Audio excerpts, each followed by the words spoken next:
Crni papar i lovorov list je kombinacija koja oduševljava. Otkako sam ovo otkrio, više ne koristim ništa drugo. Za početak, u mlinac dodajte žlicu crnog papara i nekoliko lovorovih listova. Zajedno ih sameljite dok ne dobijete fini prah. Kada se ove dvije namirnice usitne, oslobađaju se njihovi aktivni spojevi i mješavina postaje znatno snažnija i učinkovitija.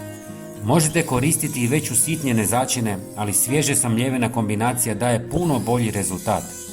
Ovo je tek prvi korak. U nastavku ćemo dodati još jedan sastojak, zato ostanite s nama do kraja. Dok usitnjavamo sastojke, napišite mi u komentarima odakle me pratite. Stvarno bih volio vidjeti iz kojih krajeva dolazite. Hvala vam. Sada sve istresite u 300 ml vruće vode. Sve dobro izmiješajte i ostavite da odstoji nekoliko sati kako bi se sastojci povezali i otpustili svoja svojstva.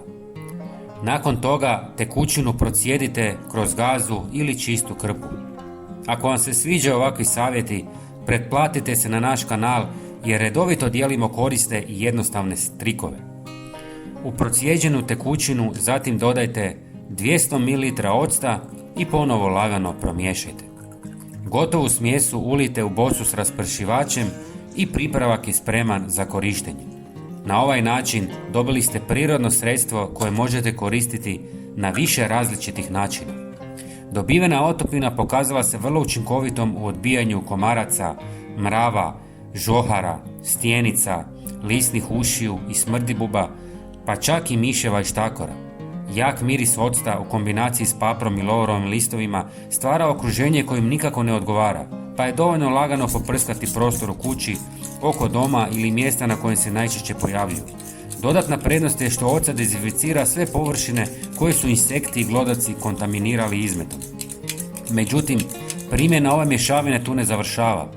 Može se koristiti i kao praktično sredstvo za održavanje čistoće u domu. Dodavanjem 1 litre vode dobiva se otopina pogodna za pranje podova, a nakon sušenja ostaje lagani i zaštitni film koji još neko vrijeme odbija insekte. Tako možete biti mirni i opušteni, znajući da će nepoželjni posjetitelji držati razmak od vašeg doma. Ako vam možda smeta miris papra, možete ga zamijeniti cimetom ili klinčićima. Ako želite još sličnih ideja, pogledajte i sljedeći video koji se upravo pojavljuje na zaslonu. Hvala vam na podršci i vidimo se uskoro. Pozdrav!